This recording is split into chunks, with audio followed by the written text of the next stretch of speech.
Evo, jaz sem Tina Maze, bila enkrat in sem še vedno.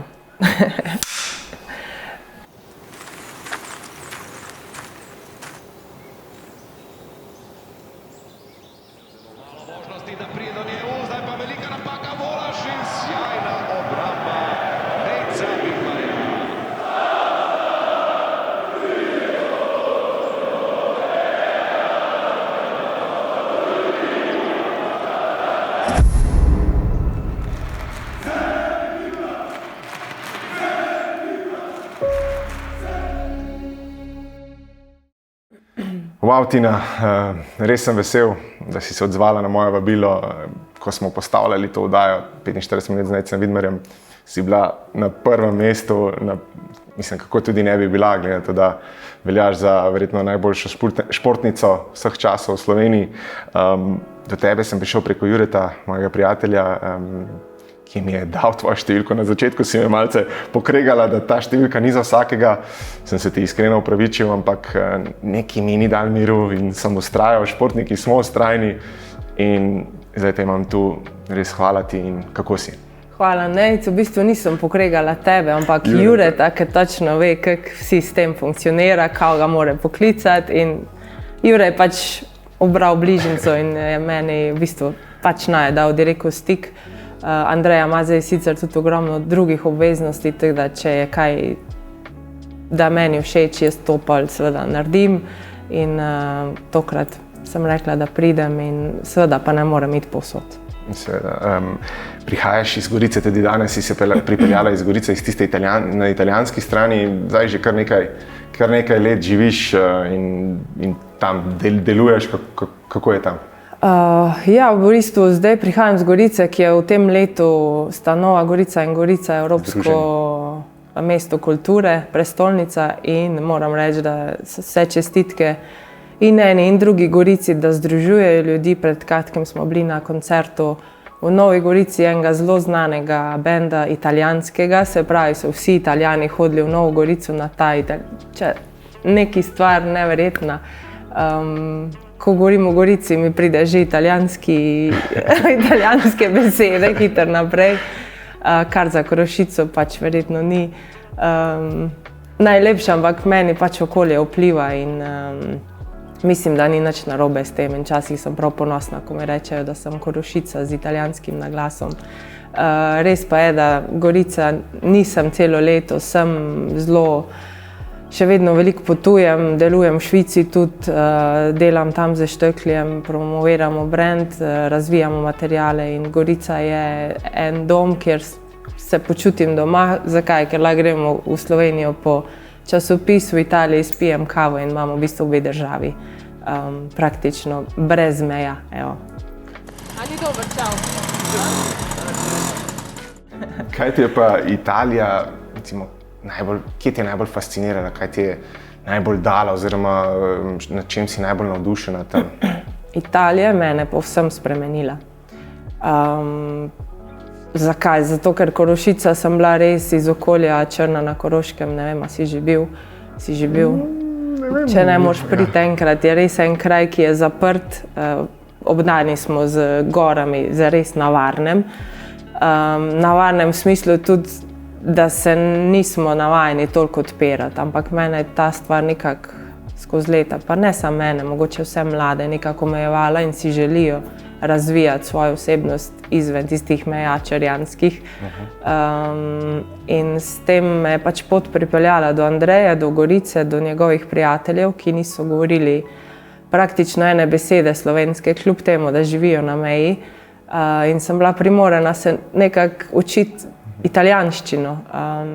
Imela sem že na mojem repertoarju angleščino, nemščino, slovenščino in mi je bilo to kar hitro sem ga osvojila, tako da smo na koncu v bistvu, ko sem razumela, koliko je to lep jezik in kako v bistvu določene stvari poenostavijo, imajo zelo enostavne besede za reči eno stvar.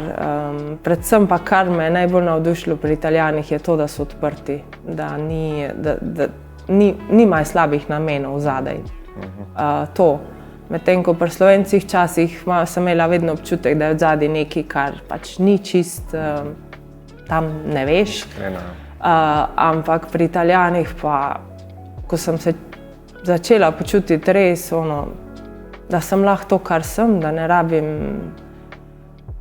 da sem na varnem, da mogoče tudi del odraščanja to, ne vem, ampak sem se nekako počutila res dobro v sebi in Italija me je res veliko spremenila, postala sem bolj odprta, bolj zgovorna, manj se zapiram, manj se skrivam in mi ni težava, tudi če kaj ni perfektnega, pač tako je.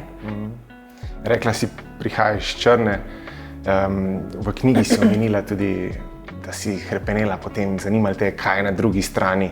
Kako je bilo na začetku, ko si šla v svet in ko si prvič šla v Ameriko smučati in okrog po svetu, je bilo to tisto, kar si predstavljala kot majhna punca? Je bilo to, te je zadovoljilo oziroma je bilo tako, kot si sanjala ali je bilo drugače? Ne, več je bilo, zato ker glede na moj talent sem imela možnost videti svet, hvala smučanju, ampak ni bil smučanje moj prvotni cilj. Moj prvotni cilj je bil videti svet, se pravi potovati, uživati skozi šport, ampak videti svet. In pri svojih 12-13 letih zelo hitro smo šli z reprezentanco otroško Slovenije v Kanado. Se pravi, sem videla London, ustavili smo se v Londonu, sem videla Vancouver, sem videla Whistler, tam sem tudi zmagala, tako da to je bilo, še zdaj imam kar kurjo kožo. To so bili moji začetki v bistvu in potovalni in športni. In ja, v tem me je smučanje totalno navdušilo in sem rekla, s tem bom jaz osvojila svet. V smislu potovalnem, pol še rezultatsko, ampak ok. Potem si prišla tudi do reprezentance po teh mladostniških letih, po najstniških letih in bili so tudi že lepi začetki, tudi nekaj zmag in bilo pa tudi težko verjetno in si imela v tistem času, še predno si mogoče Andrejo spoznala in naredila ta tim, kakšnega zaveznika, kako je bilo takrat delovati znotraj reprezentance? To je bil za mene velik šok. Šok je bil zaradi tega, ker greš iz tega klubskega dela, kjer sem imela resnično dobrega zaveznika, mojega trenerja Blaža, čau Blaž, najboljši si. On me dejansko, pa še zdaj trenira otroke. On je res taka fajn oseba. Kljub temu, da se stara, ostaja otrok in to smo mi videli v njem, delal je neumnosti, ampak hkrati je bil resen in ta kombinacija je bila meni pri njemu najboljša, ampak potem, ko sem se nekako mogla odcepiti od kluba, ker prideš v reprezentanco, ker te reprezentanca ponudi nove trenerje, ti ponudi materijale, ti ponudi potovanja, so ponudili stroške, ki so bili pokriti, se pravi, sem se mogla nekako odpraviti na novo pot. In to ni bilo lahko. Zakaj ni bilo lahko? Zato, ker sem bila izpostavljena novim ljudem, ki me niso poznali od majhnega. Mogoče so me razumeli narobe, mogoče se nisem znala prav izražati. Vedno bolj sem se zapirala v sebe. Plus pride zraven ta javnost, mediji, pozornost. Postajala sem zanimiva. Dogajale so se kar grde stvari, da ne govorim. Ne vem, a naj sploh govorim, ampak mogoče je dobra zgodba, zato ker zdaj smo konec koncev, takrat si izbral biti javna oseba. Zdaj si pa ne zbiraš več, zdaj smo vsi javne osebe, zato ker objavljajo vsi vse. In jaz sem imela takrat trdo šolo, zato ker so mi pri 16 letih mediji objavili eno sliko, kjer sem jaz naga na plaži, seveda je bila fotomontaža, ampak vseeno, ko se ti vidiš v enem največjem časopisu in si izpostavljen goloti pri svojih 16 letih, ko se še itak, mislim, ko si totalno nesigurno v sebe, se sramuješ tega in pol ti naredijo še fotomontažo, ki za moje okuse ni bila prav, pač nisem bila to jaz. In to me je tako zaznamovalo v tistih letih. Po drugi strani pa nisem imela neke zaščite od zadaj. Praktično sem bila sama. Časopis ni plačal nič, to je šlo naprej. Jaz to imam kot zelo hudo šolo, na kateri sem pol gradila odnos do medijev. Seveda sem se pred njim zaprla totalno. Mediji so bili za mene zaprto poglavje dolgo časa, dokler ni prišel Andreja in je začel s to njegovo odprtostjo, italijansko komunikacijo in posni jaz počasi se začela, se pa mogoče pa ni tako slabo.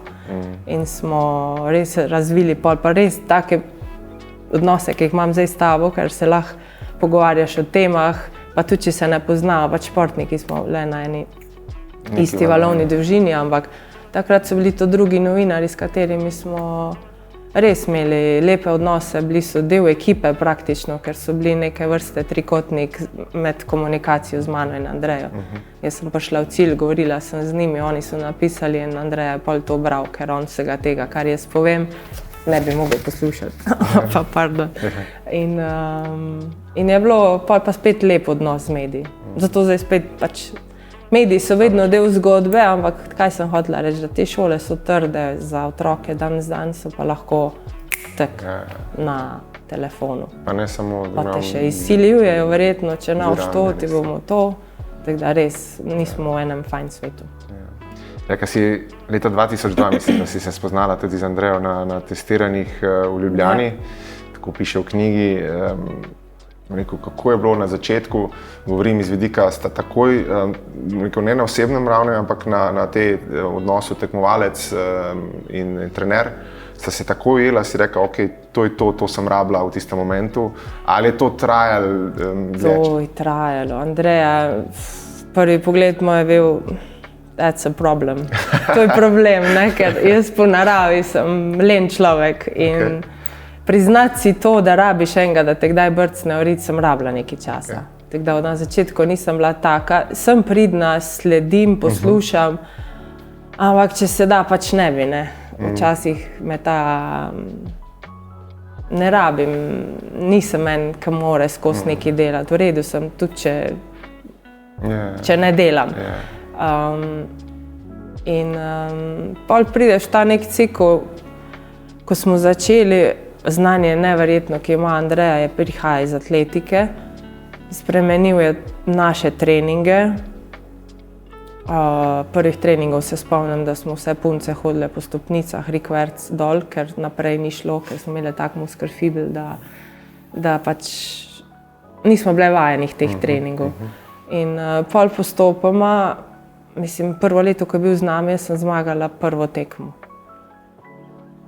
Vsi njegovi treningi so bili meni nemogoči, ampak to me je delalo močno. Jaz sem šele pol razumela, da mi namenoma pač takrat ne razmišljaš. V glavnem, ko ti daje en utež, tam pred roke odvigni za en na polno gor, moja glava, ne morem, ampak bom, pa greš tja, pa probaš.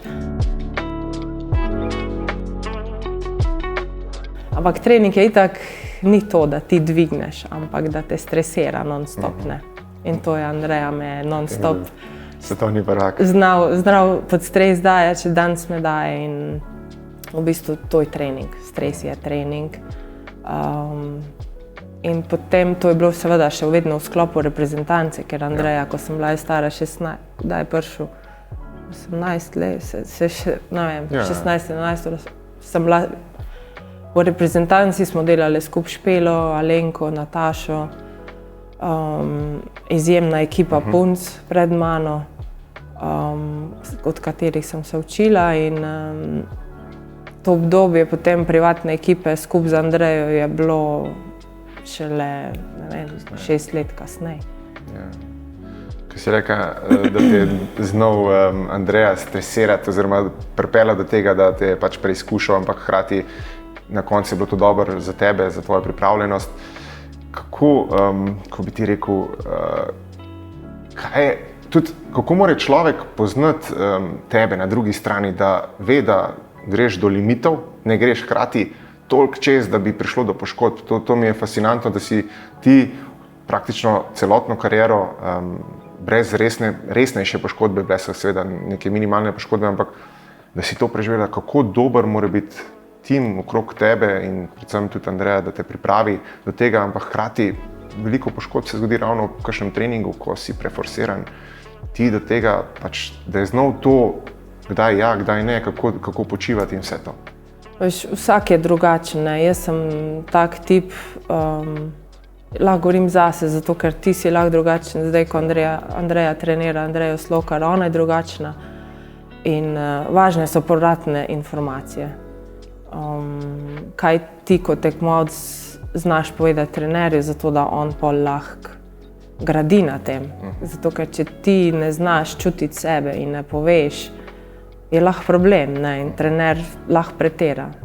Da si tiho in delaš, ni okej. Zato sem jaz skozi, a ne rečem P,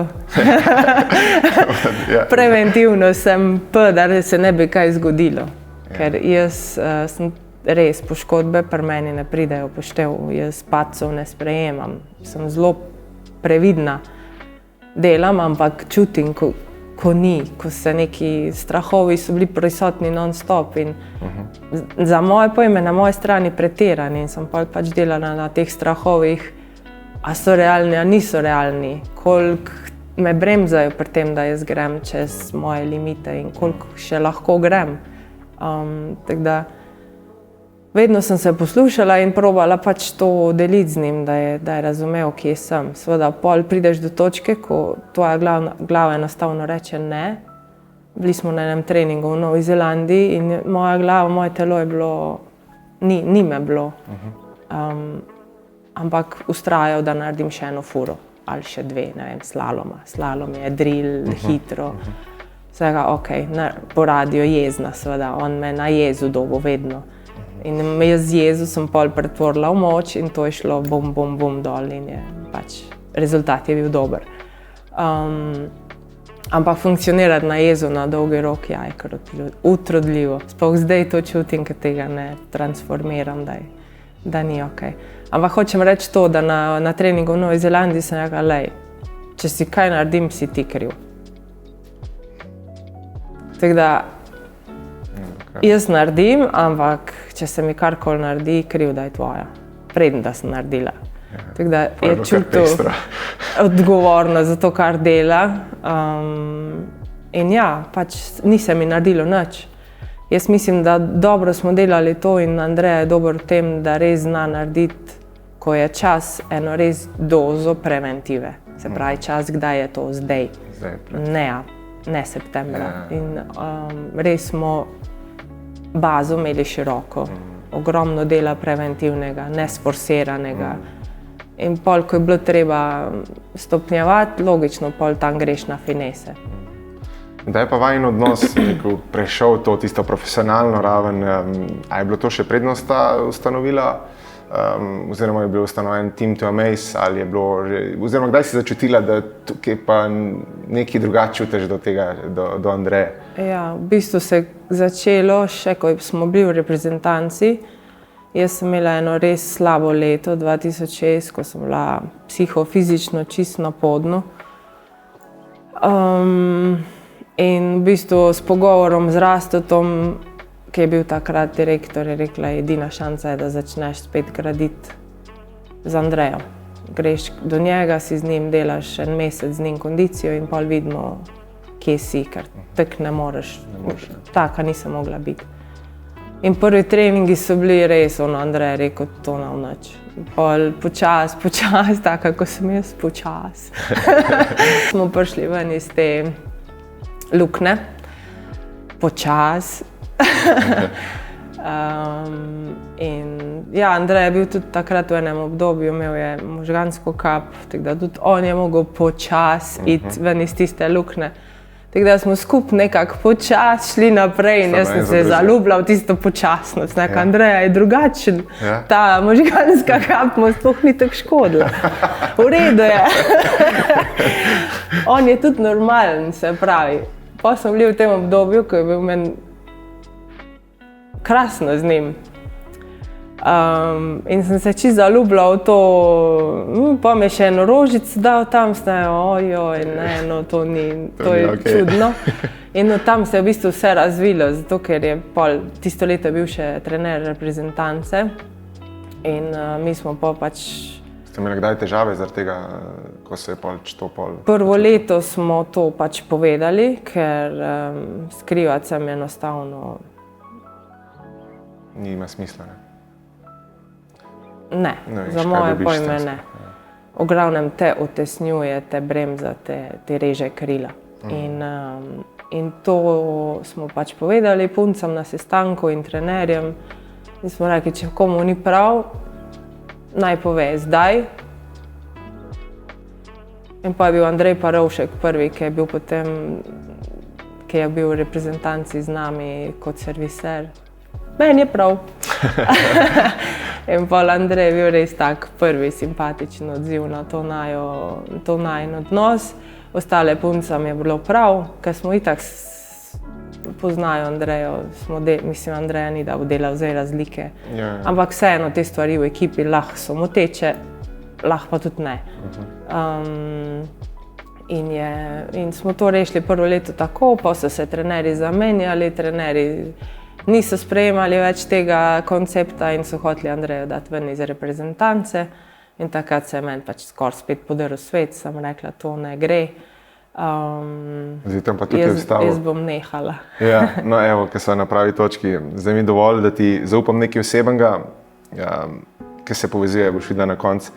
To je sporočilo, ki sem ga dobil jaz leta 2019, po tekmi, največji derbi slovenskega nogometu, Olimpija Maribor. Tista tekma me je skoraj zlomila, naredil sem napako, odločil pač v korist Maribora takrat. Jaz kot navijač, najraje bi se zakopal 10 metrov pod stadion. In potem mi je napisala ta oseba, ki je z menoj povezana že od otroštva, eno sporočilo. Dolgo se nisva slišala. Njene besede so mi pomagale, dvignile so mi zraka, pa ne zato, ker me to lažna, ampak zato, ker je čutila to, ker je bila enkrat čez to. Ne? In ta oseba je ista... Imam že solze, lej. Ta oseba je tudi tebi napisala pismo, ker ta oseba je moja krstna botra Mateja Svet. Ojoj, ne. Ja, ne joka, ne velja. Ja, in mi je bilo ful mi je bilo pomenilo, zato ker vse veš, kako je, ko ti en reče enkrat, ne vem, najbližji, oče, mama, prijatelji, družina, saj bo, imaš to. Veš, da pač, ja, super, ampak ni to. Ko pa dobiš sporočilo od nekoga, ki je bil na še višji ravni, na svetovni ravni in ve, čez kaj greš, vsaj približno, to sporočilo mi je bilo to je to sem rabil in takrat sem se postavil in pač pol še odigral še kar nekaj let. In kako je ti si pač to v knjigi omenila, oziroma v tvoji knjigi je bilo vse od tega pisma, kako ti je to neka taka stvar pomagala? Ja, v bistvu Mateja Svet, kaj naj ti govorim, kaj je naredila za Slovenijo oziroma kako se je njena zgodba končala, je ena velika šola. Jaz pravim, da kolo športa se vrti na osnovi tega, kakšne napake delajo športniki, zato ker če si pameten, se učiš od njih.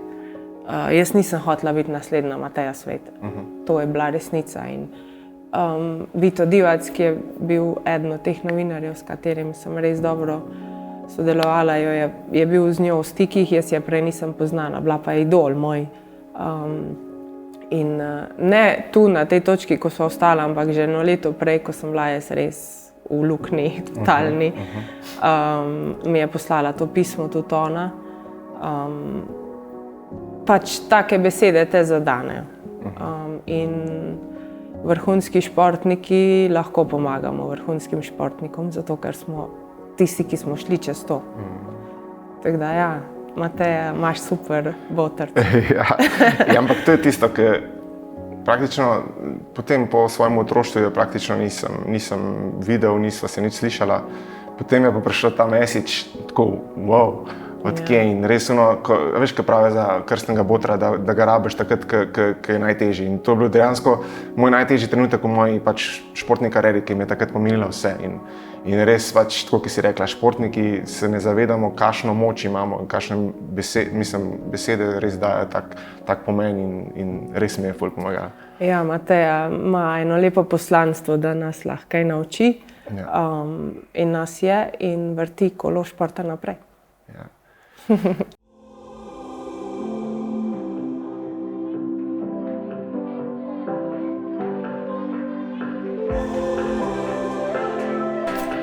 Delamo, a? Delamo. Čau. Kaj zdaj? Ja, tako je, da nimam njegove višine, bi bil še boljša kariera. Moji starši so očitno vedeli, da bo vse pri meni, vse okrog vrtel športa in so mi dali tebe za to posebno neko sopotnico v življenju. In kako ti gledaš zdaj na to vest, kako je sploh do tega prišlo in kako se spomniš teh časov, ko si postala moja botra? Ja, ko bi rekla, povabljena sem bila k temu, k tej vlogi in sem z veseljem se odzvala, ker ne vem, ti imaš malo večje še svoje sorodnike, širšo družino, jaz pa tako ne. In vi ste moji eni redkih sorodnikov, ki jih imam, ne, jaz nimam velike družine, tako. In sem zelo ponosna, da sem lahko tudi jaz malo del vas, ne. In ne vem, sem vesela tega, da smo vsaj malo tako povezani ali pa zelo veliko povezani prek krvi, ne, tudi. Mi to zelo veliko pomeni. In mi je bilo tako veselje jeti, spomnim se, kje je to bilo. Da smo se imeli fajn, ti se seveda tega ne spomniš. Sem še premajhen. Ja, ampak je vse potekalo v redu in lepo v miru. Vse je bilo tako, kot mora biti. To je najbolj važno, res je. In če rečem, potem so najine poti se niso srečali kar nekaj časa. Do leta 2019, ko si očitno ti začutila to potrebo, oziroma ko pravijo, da krstni boter je takrat, ko ga najbolj rabiš, pride zraven. In res ne znam ti razložiti, kako veliko mi je pomenil takrat, ko sem tisto tekmo slabo odigral proti Mariboru, pač bil glavni krivec za tisti poraz. In ja, verjetno je bilo to najtežji moment v moji karieri. In ti si pač čez kakšen dan, dva meni to sporočilo poslala. In tukaj lahko povežem to vzporednico tudi s Tino, kajti tudi takrat si očitno ti začutila in ti ne znam povedati, kako veliko moč imamo športniki, da lahko kakšno izkušnjo delimo naprej in predamo. In meni je ta zadeva res veliko pomenila in tudi Tini očitno. In povej mi, kaj si takrat čutila, kaj te je vodilo do tega, da si pač poslala tako meni kot njej tisto pismo? Ne vem, verjetno je stvar zelo kompleksna, bi rekla, ker je omena. Tudi jaz imam kakšne izkušnje iz časa, ko sem se s športom ukvarjala, take in drugačne, in se mi zdi, kadar gre vse dobro, je vse v redu. Tako, ne. Potem pa nastopi kakšna kriza in verjetno odreagiram, ne samo, da lahko vsaj en del, ne morem vsak posameznik zase in doživlja svoje stvari, ampak verjetno na enem nivoju se lahko povežem, kaj doživlja športnik, ne, skozi eno krizo, ko mu ne gre na področju športa. Tukaj se mi zdi pa še en drug vidik, recimo ne, mediji, ta izpostavljenost, ko te recimo lahko raztrgajo malo, ne. Po smučarskem žargonu diskvalificirajo, ne. In mislim, da je to zelo tako agresivno, napadalno, neustrezno, brez vsake tolerance in spoštovanja do dela prej, ki je narejen. In takrat verjetno še bolj to začutim, ker sem tudi neke stvari podobne mogoče dala skozi. In se mi zdi, ne vem, težko rečem, a čutim, da se mi človek smili, lahko tudi, ker se mi zdi, da to je tako hudo, kad ti že itak ne gre. Potem se te pa lahko še medijsko malo raztrga, oblati, in dela krivice. In na krivičnost sem pa zelo tako, me podžge. In ne vem, se mi zdi, da takrat mogoče ena beseda ali pa, ne vem, neka lepa misel, da človek ni sam v tistem, da še kdo je z njim in ga ne obsoja, ne kritizira in ga poskuša razumeti kot človeka, kot športnika, kot mogoče javno osebo. In tako, se mi zdi, da je to najmanj, kar lahko naredim. Verjetno pa izhajam iz sebe, jasno, iz svojih izkušenj, da mi je to mogoče lažje razumeti, kako je to. Ja, in ravno to je meni, pa tudi verjetno Tini, najbolj pomagalo, ker sem rekel, če kdo razume, čez kaj grem približno ali pa kaj gre ona, si to ti, ki si bila res na najvišjem nivoju in tudi Tini si recimo v pismu, si tudi za sebe si se vprašala, da moram poskusiti, ne bom vedela, ali bo prišlo do tega, prišlo je do nje. Tudi tam je bilo par stvari, kateri so se meni dopadle v tem pismu Tininem, da si jo vprašala, naj se vpraša, če ima rada smučanje, taka vprašanja. In a si mogoče takrat, ko si ti bila na tej prelomnici, si kdaj čutila to, da si imela ta support, pa da bi takrat to tebe kdo vprašal, ko si bila na tej pomembni prelomnici, ko si odločila, ok, zdaj pa ne grem več se ti. Ja, me je, zgodil se je, ampak ne takrat, ko sem bila že v članski ekipi, mislim, sem pol že tekmovala, no, so me malo dali, ampak jaz sem drugače bila še takrat celo v kategoriji zadnjih let starejših pionirk, ne, ampak sem bila že v mladinski reprezentanci in pripravah, ki tečejo, ne, tam potem v zimo, ne, čez poletje in jesen in tako. Mi je bilo zelo, zelo hudo, pa ne bom šla v detajle. In en dan sem prišla domov. To mislim, da nobenemu še nikoli nisem govorila, veš, ne, imaš ta magic, ne, takšen. Okej, ta navezava najina. In sem prišla domov in sem se zaprla v sobo in jokala in mama je prišla in je rekla, kaj pa je, in sem rekla, da ne moram več, da bom nehala smučati. In ona me je vprašala to, a ti rada smučaš, pa zakaj, in sem razložila, pa je rekla, a ti rada smučaš, sem rekla, najraje na svetu. Je rekla, pa ne. Pa zaradi stvari, ki so se ti nekje postavile, ne, tako kot uvera ali pa da je težko, so se pogovarjale, rekla, probiti čez to ali pa ne se ozirati na to, zavzem drug stališče do tega, ne, nek drug vidik ali odnos do tega, ne odreči se nečemu, ki imaš rada. Ne. In tako, da sem potem nadaljevala. Mislim, da mi je v tistem ključnem momentu pa mami pomagala, ker ponavadi vežejo bolj za šport mojega očeta, ampak v tistem momentu je bila pa mami. In jaz sem pol se odločila, da karkoli bo, da bom pač ustvarjala tisto na snegu, kar tako ustvarjam, ostale stvari pa mogoče bom tudi probala nekako prebroditi ali jih vzeti take, ki so in iti naprej. Ne. Kako bi rekla, nisem si pustila nekaj, kar mi toliko pomeni ukrasti. Ja, da se mi ukrade to, tako da tudi, če se drugmu zgodi, no, zato pravim, verjetno so bila ta vprašanja iz tega, si sem prej rekla, zelo veliko izhajam iz sebe, iz svojih izkušenj, ne. Tudi Tine do takrat nisem poznala, da bi rekla, ne, kakšen človek je to, kaj takrat prav rabi, to jaz tudi ne morem vedeti, ne.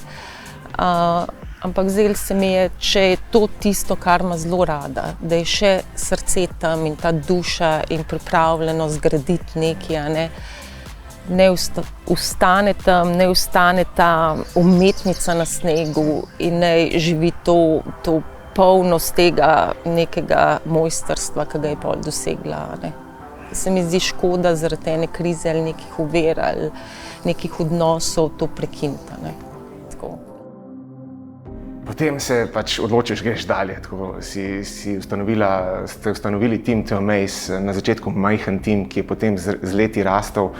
Naleteli ste tudi na ogromno preprek, sploh na začetku, če se ne motim, si se celo borila proti svoji lastni zvezi. Kakšni so bili takrat občutki na začetku, dokler še nisi prebila, bom rekel, unga res vrhunskih oziroma rezultatov. Rezultati so vse skozi bili, pa so bila nihanja, ampak potem, dokler nisi prišla do uspehov na največji ravni. Ja, v bistvu, kaj je problem, da se pač vse prvo je sistem nekako to najino delovanje sprejel. Problem je, ker na zvezi se pač ljudje menjajo vsako leto in ni neke konstante in logično, da če rečeš tekmovalcu, da ne sme imeti baze o tem, kar dela,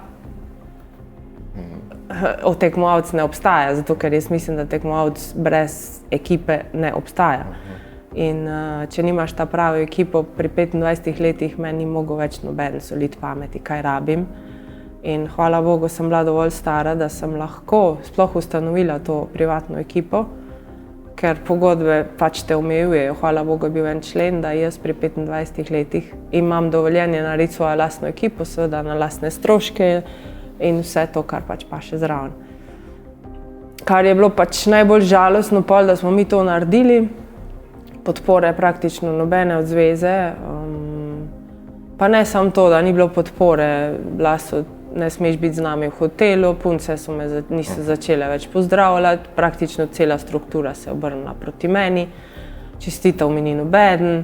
Ko smo zmagali medaljo na svetovnem prvenstvu v Val d'Isère, smo šli praznovati v švicarsko hišo, ne v slovenski hotel, ker je bila tam pač v bistvu razočaranje, da sem, ne vem, saj tako je meni zgleda, vse magari ljudje, ki so bili noter, so to drugače videli, sam pač ni bilo okej. No, hvala Bogu se je pol to, so se spet zamenjali malo ljudje, pa so razumeli, da jaz ne grem na počitnice za Andrejo se imeti fajn, ampak gremo na resno delo in na to, kar pač nas zanima. Nikoli slišali smo komentarje, da pač hočemo denar, da gremo na počitnice. Pač, ja, padeš pod kritiko, kar je prav. Če imaš svojo vizijo in moraš iti proti temu. In prvega sponzorja, ki se še dan spomnim, je bil Armal, gospod Žirdoner, ki mi je rekel, a ti se zavedaš, kaj se greš s svojo ekipo? A ti veš, da če ti ne uspe, te bojo požare. In pa na tej točki, ja, veliko mi je pomenila podpora še ministra Zvera, ki je takrat pač mi namenil določene sredstva za delati to, kar znam in v tem, kar smo pač najboljši, da nisem jaz. Ker hitro se zgodi, da v teh situacijah začneš svoj denar investirati, ki si ga zaslužil na trd način. In če ti padeš v to, da začneš investirati svoj denar, pol se pač to nadaljuje in stroški so ogromni in riskiraš, da si skuriš, kar se zdaj dogaja, ko je zdaj organizirano, vem, da veliko tekmovalcev, zato da delajo to, kar investirajo sami svoj denar, kar pa ni okej. Ker tekmovalec ima eno kariero, ki je dolga, zdaj se sicer podaljšuje, moški do 40 leta so še super fit, tudi ženske, kot vidite, letos Lindsay to dokazala.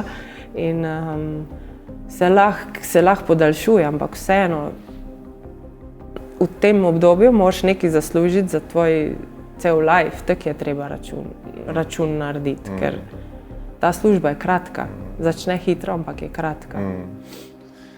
Prelomnica, je bila tista Val d'Isère 2009, je tako, ko si iz 15. mesta prišla na drugo in to je bila tista potrditev, tukaj spadam. Že prej si imela nekaj zmag, ampak nikoli na svetovnem ali pa na olimpijadi in to je bila končno potrditev, od takrat je šla pot do tiste magične sezone 2012-2013. V bistvu je bila to, po tvojem mnenju, je bila pa tudi specifična tekma, malce več mi povej o tej tekmi. Ja, v bistvu prvi tek, kaj se mi je zgodilo, rosila so se mi očala, praktično nisem videla nič in ko si na 15. mestu v prvem teku, sem jaz že obupala. Potem nastopi trigger. Potem nastopi Andreja s svojo italijansko mentaliteto, a ti veš, kaj je Tomba naredil, jaz nisem Tomba in pa smo se kregali tam, kaj si ti nor? V glavnem, to je bil najdnevni repertoar, kreganje na vsakem koraku za uspeh, kar je, tako zdaj gledam nazaj, je zahteva kar energije, no, ampak glede na to, da sem taka, da me s tem v bistvu, saj ne vem, jaz sem se bila pripravljena zjokati pol na to stvar, ampak od tega sem šla pa ven čista. Čustva so mi šla ven, če treba bilo razbiti ena vrata, sem jih brcnila, v glavnem končala sem tam in sem bila čista. Ven sem dala. In pol iz tega sem šla na štart in mi reče, daj Korošica na štartu, drugega teka. Mislim, a lahko, me bolj zadaneš in ja, pol 2 sekundi in 2 pol sekundi in pol ta prednosti. Ki si prišla v cilj. Užrla sem vsa vrata dol, na tistem ledu je bilo, kot da ga ni bilo, v glavnem moči sem imela na razpolago, še pa još. Tako da ja, pol sem šla iz 15. na drugo mesto. Pa še dan prej je pa naredil Silencio Stampa, ker so bili vsi, veš kaj to? Ja. So bili vsi mediji, a ste nori, kaj delate, kako si dovoli on to. Ja. Ampak vse za me zaščititi, ne? Da sem jaz ostala zbrana. Po prvi vožnji in 15. mestu sicer ni nič kazalo na to, da bi Tina lahko prišla do medalje. Ampak, ko je v drugo odločno krenila starta, divje prepeljala progo in ciljno črto prečkala z več kot 2 sekundama prednosti, je upanje začelo tleti. Ja, jaz sem verjel. Tina je taka, kot je. Po poti mislim, da je pozabila, kakšna tekmovalka je bila in kakšne rezultate je naredila z visokimi štartnimi številkami. Pri njej ni logike. Končno! V glavnem, ja, to je bil en res velik preskok na medalje na svetovnih prvenstvih, zato ker jaz sem zmagovala, ampak nikoli na velikih tekmovanjih. Jaz ne v otroških kategorijah nisem zmagala topolino, ne na svetovnem prvenstvu Junior World Championships, nikoli. Tam je kraljevala Janica v tistih tvojih letih. Skozi, Janica, skozi 2 sekunde. Na vsaki tekmi 2 sekunde, tako da Janica me od otroških let mi je dajala eno nemogočo letvico in mislim, bila je en vzor. In tudi na nek način potem ena realna slika, da nekaj delamo narobe. Ki sem jo jaz pač, Andreja je bil prvi, ki je to videl, ki je videl nas, kako delamo in je videl Janica, kako ona dela. In je rekel, tu ne gre. Tako, ko ste vi, ne gre. Pa so bile Špela, pa so bile Alenka, pa je bila Nataša Vokal, pač Urška Hrovat, vse te punce na res visoki ravni, ampak Janica je vse pošolala. Z delom, Ante je glavca, a Janica je bila talent, ki je dodala delo, jaz sem bila talent, ki ni dodala dovolj dela in do določene meje se s tem talentom lahko igraš, pa pride trenutek, kot ti reče telo, okolje, zdaj pa treba nekaj dodati. Tako da, če imaš oboje, je super, ampak se moraš zavedati, da eno brez drugega ne gre. In dlje pridejo tisti, ki delajo, pa nimajo talenta. Ko oni, ko imajo talent, pa se pač izgubijo. Ja, tukaj se čisto strinjam. Imel sem to čast, da sem z Ivico govoril in mi je iz prve roke povedal, kako in na kakšen način so trenirali po 3x več in to se mora nekje poznati. To je njemu pomagalo ravno takrat, ko še prednje je začel zmagovati, ko je imel blazne poškodbe kolena in rekel, jaz toliko naredim, toliko delam za to, da ne more biti mi to odzeto. Je rekel, vsi so mi govorili že od nekaj, on je pa nadaljeval in to se mora nekje poznati, ko položiš račune. Ko sem jaz prvi trening ostala dlje na ledeniku, ko steliči, sem rekla, ok, zdaj smo pa dodali nekaj več. Dodala si več, potem se je zgodil Vancouver, vsa ta svetovna prvenstva vmes, tisto magično leto, ko si dosegla 2414 točk, ki jaz mislim, da je bo absolutni rekord, mislim, da ga bo zelo težko. Marko Odermatt je, mislim, da prišel blizu, relativno blizu. Brez slaloma. Ja, brez slaloma, ampak vseeno, ravno to. Ta uspeh, da v enem letu osvojiš, povej mi malo to, da v vseh disciplinah zmagaš. Kakšen dosežek je to, da si hiter v smuku, hiter v slalomu, ker je popolnoma drug šport. Kako je to sploh mogoče, oziroma si ena redkih, ki bi to uspel? Ja, v bistvu ne gre za to eno sezono, ampak gre za dolgoročno delo in razvijanje sposobnosti v hitrih disciplinah in v slalomu.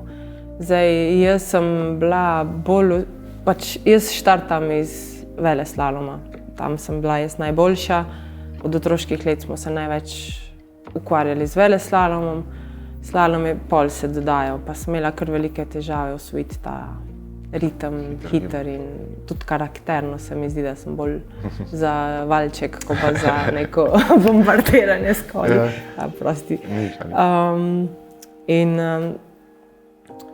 V bistvu sem skozi leta razvijala tudi hitrost, ampak hitrost brez dobrega serviserja ti lahko imaš ne vem kako dobro pozicijo. Brez dobrega materiala in brez dobrega serviserja nima šans. In plus dobri treningi, ker smo dodajali, recimo Portillo smo šli, kjer sem jaz šla čez te moje strahove, ker me je strah skokov. Nisem, tako sem ti prej rekla, nisem oseba rojena za smuk, ampak sem se zgradila v smukačico, kar je bistveno daljša pot, da dobiš ta občutek. Mogoče primerljivo je letos Federica Brignone, kjer je prvič osvojila za moje pojme hitrost, da res se čuti aerodinamično, da je v smuku osvojila hitrost. Medtem ko Šifrin ima pa še zmeraj velike težave, ker ona pa izvira iz slaloma in pot do smuka je daljša, kot če ti štartaš iz sredine in se razvijaš v eno ali drugo smer. To pravi, da je velika baza, ne? Ja, to je ta baza, ki sem zgubljala leta in leta, če zdaj gledam nazaj, pa niso bile zgubljena, ne? Zato, ker biti na štartu vsake tekme, tudi če si zadnji, nekaj se boš naučil, ne vem. Oziroma več se boš naučil, kot če zmagaš. Jaz pravim, porazi te vedno več naučijo kot zmage. Ravno prej si imela Michaela Schifrin. Z njo si govorila že na Eurošportu pred časom. Je rekla, da zmeraj, ko je težko, ko ima natrpan urnik, se spomni na to tvojo sezono in kako je tebi to uspel. Kaj pa nasplošno sploh, kdo je bila tista tvoja, v knjigi si omenjala Lindsey Vonn, s tisto močjo, s tisto oro okrog nje, ko bi rekel, ali je bila to Janica na začetku. A so bile mogoče to Anna Feniger, s katero sta bile bitke, ali mogoče na koncu Michaela Schifrin, ki je prihajala in se je že videl ta pa bo, ne? Kjere so, ali je bilo vse po obdobjih? Vse po malem, ampak sigurno je največji vpliv na mene pustila Lindsey, ki je bila v tistih letih. Janica se je kar hitro poslovila in je pustila eno veliko luknjo, no. Mislim, eno veliko odprtino za napad na vrh, vsaj zame. Potem je prihajala Lindsey, ki je bila tako konkurenčna vsako leto, ne vem koliko globusov. In mi ni bilo jasno, kako sem jaz padla tako nizko, ker na Whistler Cupu, ko smo bile v otroških letih, jaz sem njo premagala za 4 sekunde, če govorim prav. Tako da je bila ena slika vedno kot nek nepremagljiv tekmovalec. To. In sem jo vedno, pa ne mogoče toliko v športu, ampak vsem drugem, kar se tiče marketinga, zgovornosti, simpatičnosti, dostopa do medijev. Američani so znani za to, da ona je stala v cilju in se pogovarjala z vsemi mediji, kako to zmore. In tam sem se zavedala tudi svojih limitov, svojih napak. Ne moreš ti samo v tekmovalnem smislu se iti. Ker če ti ne greš do novinarja od spodaj in si simpatični, naslednji dan ne pišejo tebi, si izgubil tekmo. Če ima več pozornosti, on, ko je bil tretji, pa je povsod. To se je dogajalo. Recimo zanimivo je bilo, ker Lindsey je bila res povsod. V Avstriji so jo oboževali, pa je bila Anna Feniger, pa niso pisali o njej nič. Tako da Lindsey je bila res in je šla nam sem malo na živce v tem smislu. In jaz kot tekmovalni, jaz sem se videla, da sem boljša od nje, da sem lahko boljša, ampak ne v tem medijskem in potem sem tudi začela se malo spremeniti. Šla pesem. Sem rekla, moram tudi tam malo ne moram iti sam v športnem smislu stopiti na rep, moram iti tudi drugje.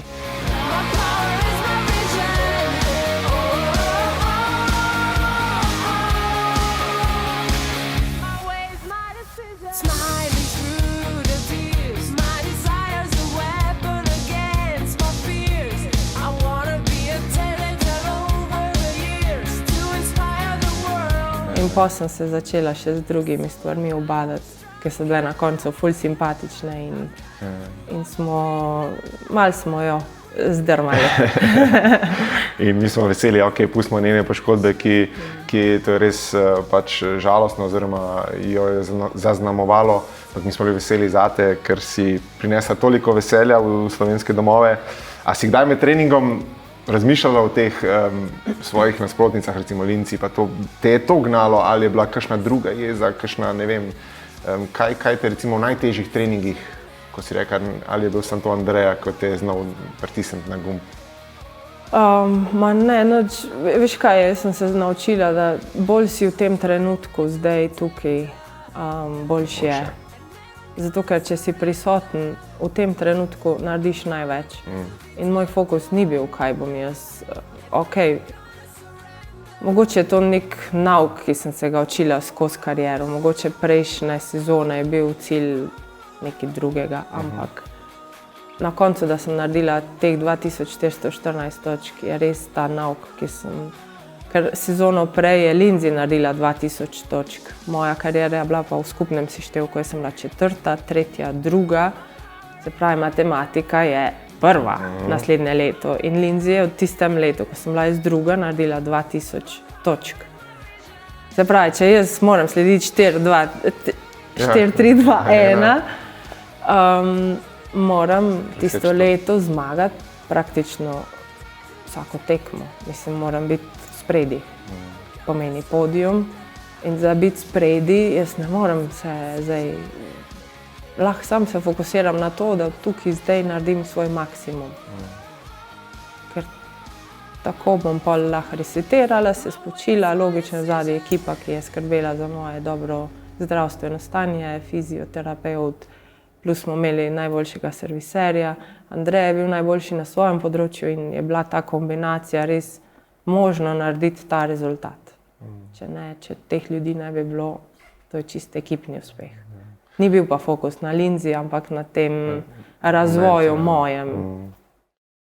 Ok, tak je bil samo en mozaiček, to tvoje pismo, ampak na koncu je ona odločila, šla naprej sama, ker je tako čutila in dosegla vse te uspehe. Kako si jo potem spremljala pri vsem tem?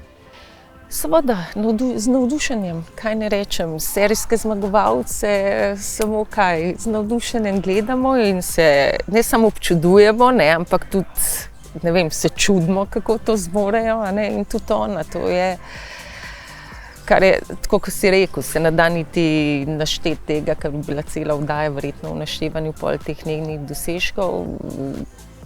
Ne vem, se mi zdi, da čas potem verjetno tudi z nekim zamikom pokaže ta pomen tega, kar je v resnici dosegla, ker to je največ, kar lahko. Mislim, to je tisto ultimativno, kar lahko vrhunski športnik, to, kar je ona. In seveda sem navdušen, mislim, tam pač trpiš, ampak pol vedno sem si rekla, saj Tina bo zmagala.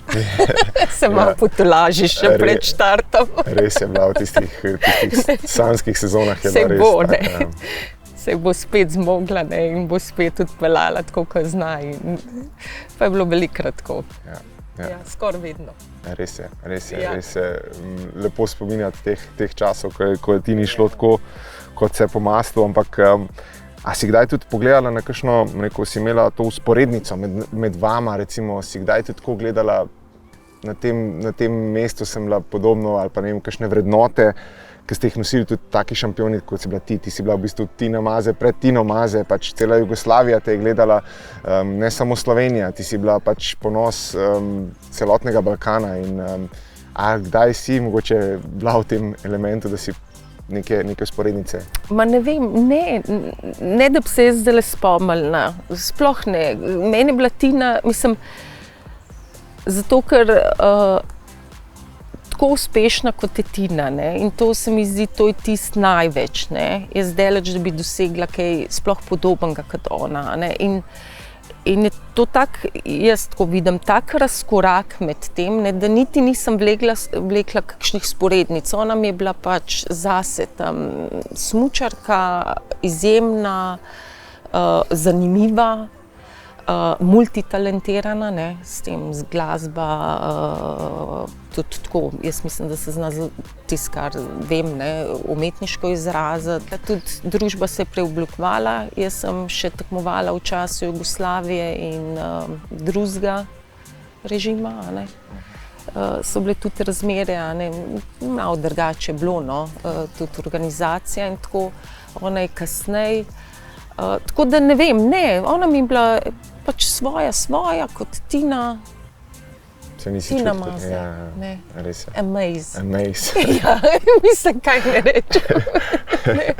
Ne. Tukaj imaš čist prav in res je bila fenomenalna in ta ime ji prav pristane tudi njeni ekipi. Unikatna, ne. Ja, res je. To verjetno si že velikokrat vprašanje dobila, ampak katera tekma ali pa dirka, tekma ti je pomenila največ? So bile to olimpijske igre, tista zlata ali medalja, ali je bil to Val d'Isère, ali je bil to Maribor domači? Kje si se najbolj, rekel, kaj ti je najbolj recimo zaigra? Ja, nimam ta pravega odgovora.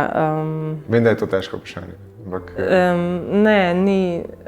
Rezultati so nekako češnja na torti. In torta je tisto, kar je meni največ pomenilo. Se pravi, ekipa. Ja, ekipa. Ljudje, ta energija, ki se je med nami razvila, to, kako smo mi praktično funkcionirali kot neka druga družina, res vrhunskih strokovnjakov, vsak na svojem področju, in smo prepotovali svet in doživeli te uspehe. Se pravi, vsi ti rezultati so nagrada. Kaj mi pomeni več? Seveda olimpijske igre, da sem lahko ponosna zdaj in rečem, da sem olimpijski prvak, dvakratna olimpijska prvakinja, to je marketinško,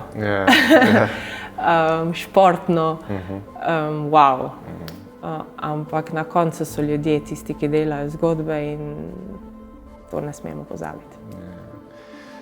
Kaj pa odločitev za konec kariere? Je bila težka? Si končala na tak način, kot si si sama zamislila, ali je bilo kje obžalovanje? Čist katastrofa. Ja, zelo grenka izkušnja, kar se tiče mojega konca kariere. V bistvu sem si ga malo predstavljala, 1 leto sem rekla, naredim pauzo. V bistvu konc kariere je bil tak, da sem 1 leto si dala pauzo. Zakaj? Ker sem imela ene težave zdravstvene. Imela sem miom na jajčnikih, hotela sem zanositi. Po takem stresu sem rekla, ne morem zanositi, moram si narediti malo bolj umirjen urnik in pavzirati magari 1 leto teh treningov. Ker se mi je dogajalo, sem imela na vsake 14 dni menstruacije. Veš, kaj je, če ima ženska menstruacijo na 1 mesec, na vsake 14 dni si sam sebi res naporen. In to je bilo res kar težko obdobje in sem rekla, tu se moram jaz umiriti, prvo, kar je. In ginekologi so mi rekli, saj mogoče se lahko tudi zgodi, da tudi če imaš enega golmana, lahko zanosiš, ampak to se ni v 1 letu zgodilo. In jaz sem pač mislila, da mi bo FIS, ki je organizacija tekem alpskega smučanja in še drugih, odobrila status poškodovanca, ki ni tipična poškodba, ampak je neka bolezen, ampak mi ga niso. Zakaj? Ne me vprašati, za moje pojme je to res ena krivica, ki se mi je zgodila. Naknadno smo šli še na sodišče, da bi dokazali pravico, ampak ko greš nekako se borbati z italijanskimi odvetniki na švicarsko polje, kjer je FIS odvetniki KAS res, ne vem, za moje pojme sem imela ali slabe odvetnike, ali pa za moje pojme pravici ni bilo zadoščeno, ampak pustimo to. V glavnem, to je bil moj konc kariere, ker sem hotela štartati v Mariboru v prvi grupi. Ampak nisem, zaradi tega, ker mi niso dali injury statusa, sem pol 32 štartala. In mene je v bistvu bolj, jaz, če bi bila v prvi grupi, bi šla do cilja, pa bi probala narediti maksimum iz tistega mojega teka. Ampak me je razočaralo dejstvo, da niso uvideli te moje težave na tak način. In sem rekla, okej, izgubiti nimam nič, naredila sem krasno kariero, jaz se bom danes ustavila in naj bo to. ampak sem se res odločila, ko sem štartala po poti dol. Niso vedeli noben prej, kaj bom naredila. Sem rekla, če imela dober občutek, bom šla do dol. Občutek je bil tek. Ne za prvo mesto, ampak mogoče bi bilo, ne, v finalu verjetno bi bila, ampak pač ni bilo tistega zavoja, kot te vrže ven. In tam sem pol zaključila in to je bilo to, ampak ja, obdobje je bilo pa kar hudo zaradi vseh zdravstvenih težav, ki sem jih imela, želje do zanositve, imeti družino in vse skupaj je bilo kar, ja. Zgodovinski trenutek je pred nami. Tina Maze se zadnjič podaja na tekmo svetovnega pokala. Takole je že na startu zaploskala vsem, ki jo spremljajo, igrala bistveno manj.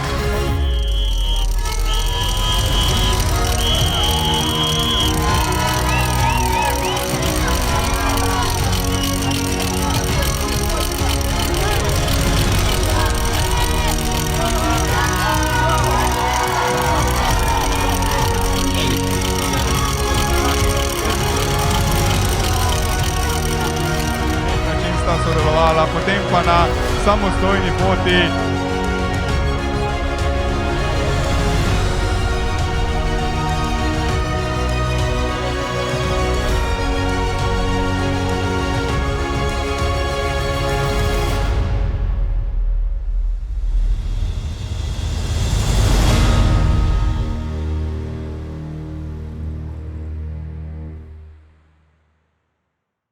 Potem, ko si zaključila, ko nastane nek določen mir, oziroma ta tekmovalnost malo se izklopi, si kaj pogrešala, karkoli v zvezi z smučarijo, te kdaj mogoče celo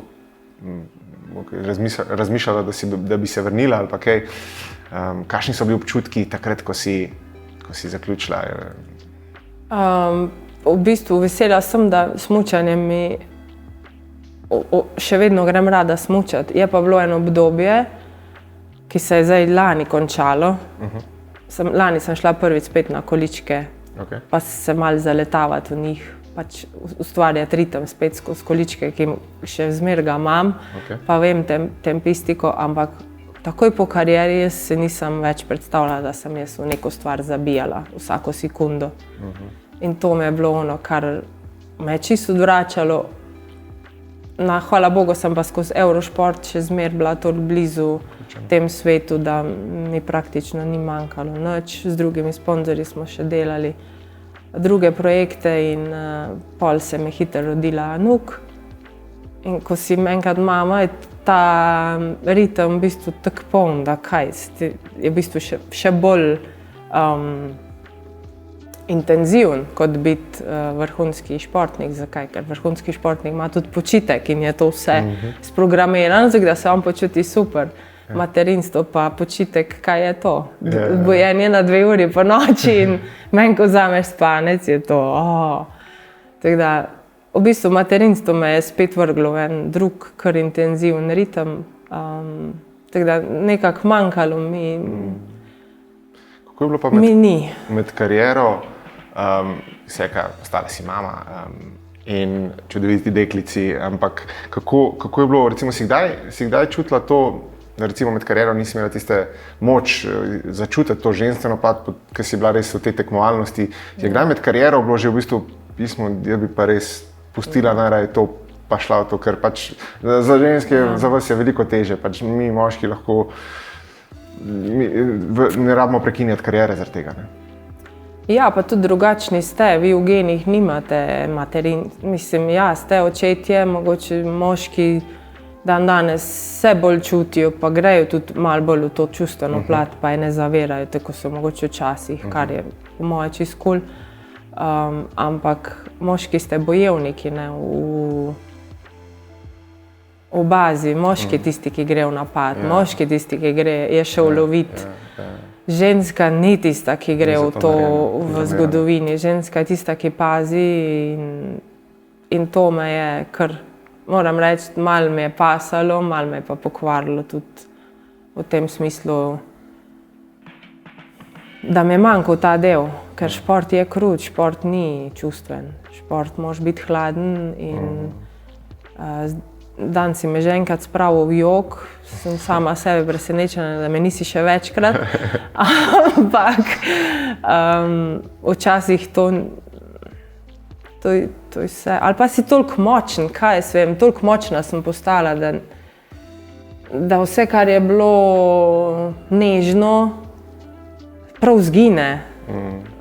Kar je pa ni lepo, ne, za žensko.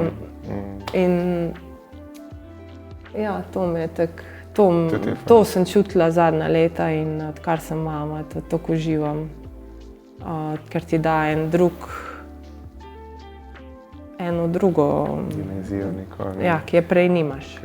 Res pa je, da sem celo kariero čutila to željo po družini, da hočem biti mama, mislim, to je meni bolj bistvenega pomena kot šport, ampak logično, če imaš talent, če imaš sredstva, če so ljudje, ki verjamejo v tebe, če imaš celo Slovenijo odzadi, daj gasa.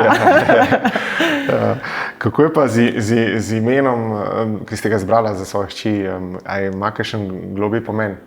Ja, ima, v bistvu Anuk se je zgodila, ko me je prišla obiskat Ana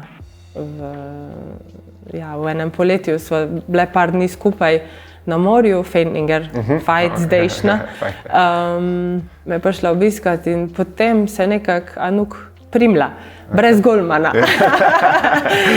Ker sem mogla iti pa na operacijo. Malo resno, ne ker si ti golman, ampak dejansko sem tako to zgodbo skušala narediti bolj simpatično, da smo pač odstranili golmana in Mas je lahko dal gol in Anuk se je zgodila in to je bilo to. Ime je malo zaradi Ane, hoteli smo, da bi bila Ana, ampak Ana v slovenskem jeziku je z enim n-jem, v italijanskem je z dvemi n-ji. In Anuk je neka verzija male Ane, plus Anuk v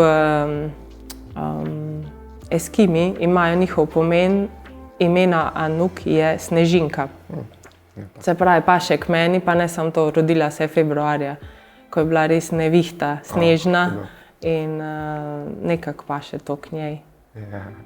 Lepo, ko je zdaj opazuješ, ko raste, kako reagira na svet, opaziš, da je malo Tino v njej ali pa si rečeš, lej, to sem pa jaz. Ja, eno stvar pa ja, no. Čeprav je ful podobna Andreji, ampak poslušati zna in ko je nekdo nekaj reče, to pol tudi naredi. Se pravi, razume, skuša narediti in ja, ima ta posluh ima.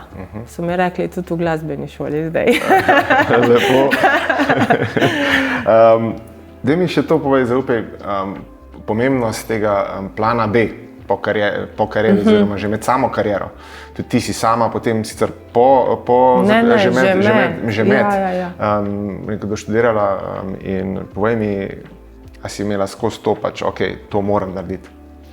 Ja, skozi. V bistvu smo generacija, ki je to hotela. Moja generacija smo bila jaz, Lea Dabič, Maja Mohorič, pa še ne par pametnih punc, ki smo bile tam in po treningu študirale, se učile. Medtem ko generacija pred mano, se mi zdi, da so se res preveč, ali pa ne vem, zdaj je to preveč, ampak je bilo pač tako obdobje, niso usporedno športom delale, tudi neke izobrazbe in Slovenija ti to res omogoča, druge dežele ne omogočajo tega, recimo pri Italijankah vidim isto, tudi one niso mogle šolo kombinirati športom, moje generacije govorim. In to je en velik manko, jaz mislim, da je treba razvijati svoje telo, svojo glavo, ne samo na enem polu. Treba oba dva razvijati, in ženskega in moškega, kot je treba športnega in muziko, kot je treba tudi inteligenco ali kaj ne vem kaj, tudi neumnost konc koncev, ker vse gre. Če si preveč pameten, tudi ni v redu, jaz pravim, da višek inteligence je biti neumen. Ampak okej. Jaz mislim, da v tem smislu je ful važno, da zraven športa, recimo, ko se ti je ena sezona, ne vem, kako je z nogometom, ima sezona 360 dni na leto. Ne, odvisno tudi od kje igraš, ampak ponavadi so tle zdaj konec maja, saj mesec ali pa dva se malo umiri. Mesec, dva, narediš 2 izpita brez problema na eni univerzi. Kaj te stane, da daš glavo v en drug svet, da razvijaš ene druge, da konec koncev srečaš tudi druge ljudi, da nimaš vedno enih istih, da ustvarjaš širino. Točno to. Zakaj moraš biti skozi Sloveniji, če imaš Avstrijo na 5 km ali pa Italijo? Daj se razvijati. V tem smislu jaz vidim dobro kombinacijo. In vsak, ki mi reče, ne morem delati šole, ker imam... Ne, kdaj imaš 2 meseca? Kaj te stane? Boš pač delal 20 let, faks, saj ni važno. Nared ga. Super. Če se da. Jaz mislim, da v Sloveniji smo zelo odprti za te stvari, kar športniki imamo statuse. Treba jih je sam spodbuditi, da se to dela in imaš pol 2 opciji. Meni zdaj s to akademijo se mi v bistvu obe 2 poti sta se mi nekako združile. Zato, ker sem bila na faksu razrednega pouka, rada delam z otrocmi, imam znanje iz športa in lahko nekako združim zdaj to. Povej mi malce več, ravno ko sva že proti koncu, ravno o tej akademiji Tine Maze, o čem se bo šlo, na kakšen način? V bistvu prvo leto sem zastavila bolj začetniško, rečemo temu, ker hočem tudi videti, kako bo vse skupaj izgledalo. Prvoletno bo nekako testno in pol vidimo, kam se stvari razvijajo. Vidim jo tako, da bi predajala znanje otrokom skozi neke športne aktivnosti, logično, ampak da bi bil res velik poudarek na tudi tem, da se znajo poslušati, da vejo, kaj čutijo, da grejo v sebe, da to tudi povejo, zato ker če bojo to povedali, bo pol feedback magari čisto drugačen. Pa da tudi trener konec koncev zna to slišati, je zelo važno. In to pa, ne vem, dnevne rutine, kot so prebujanje, jutranja gimnastika. Zanimivo bi mi bilo enkrat, mogoče ne še letos, jim prikazati, kakšen efekt ima telefon na njihov performance. Se pravi, da gremo enkrat, da oni sami razumejo, koliko je to negativno. Distrakcija, kakšna. In koliko zbranosti ti to vzame. Vemo, slišimo žalostne zgodbe, jaz na to sicer sem se zavedala že ob koncu moje kariere, odkar sem uporabljala telefon. Pretirano mi je šla moj performance sigurno 20% dol, delala sem napake, ki jih prej nisem. Se pravi, brez poškodb se zavedam, koliko mi je vplivalo. Hvala Bogu, nisem imela poškodb. Tisti, ki imajo pa poškodbe, je pa res mogoče pametno, da se analizirajo, zakaj je prišlo do poškodbe, kakšne dneve imajo, koliko so uporabljali telefona, koliko je... In te testi, mogoče med otrocmi na nekem kempu, se mi zdijo zanimivi. Jaz predvsem pa mislim, da bi mogle šole tu malo bolj zategniti, ker šport je prvi, ki ti da podatek, ne? Ker ni nič bolj realnega, ker čas je realen, merljiv. Delanje napak so v športu merljive, medtem ko v življenju je vse malo tako. In zato jaz mislim, da je šport ravno tista panoga, ki lahko to na najbolj efektiven način pokaže tistim, ki se s tem ne ukvarjajo. In da se iz tega kaj naučimo. Samo še tole. Zdaj so kolega, tudi ti si pač na Eurošportu. Kako si se znašla v tem svetu? Kdaj je prišla ta ponudba in uživaš ob tem? Kako ti je? Ja, uživam. V bistvu ponudba je prišla tisto leto, ko sem pavzirala. Eno leto sem pavzirala in so me povabili takoj zraven na svetovno prvenstvo. In sem razumela, da dnevnik enega... Ne, nisem komentator, ampak tisti, ki poroča nekako iz cilja, plus smo delali pol studio, je bistveno daljši in bistveno bolj zahteven od tekmovalca. Ker smo bili na terenu od 8 do 7. Jaz nisem šla vmes v sobo in sem rekla, to ne gre. Mislim, ful je bilo prvič, so me res, je bil pester program, kar mi je bilo všeč, ampak seveda, ko prideš enkrat v studio, je čist druga vsebina, ne? Tam smo analizirali, razložili, zakaj je naredil napako, pa so šli v detajle, približali. Se pravi, res taka oddaja, ki mi je bila všeč prvo leto, pa je pa žal nismo več naredili, ker je tudi stroškovno bila kar zahtevna. Ampak lepo mi je, ker pridem v ta svet, ki je še vedno moj svet v bistvu in vidim ljudi in je lepo. Res lepa priložnost, da lahko to delam. Kje se vidiš čez 10-15 let? Kje se vidi Tina? Po mojem bo malo sledila moji hčerki, kam bo njo peljalo, kaj bo njeni športi ali druge aktivnosti, ne vem. Je že zdaj v športu? Ja, vse. Smučanje, hokej, nogomet, gimnastika, kaj sem še pozabila, karate, v glavnem vse malo.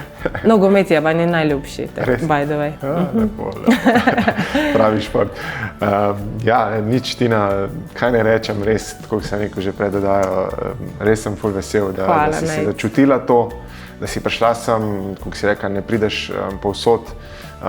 Tukaj si nekaj začutila in jaz upam, da ti je bilo všeč in da bo na koncu izpadlo tako, kot je treba. Zlaci, hvala ti. Vse dobro. Hvala.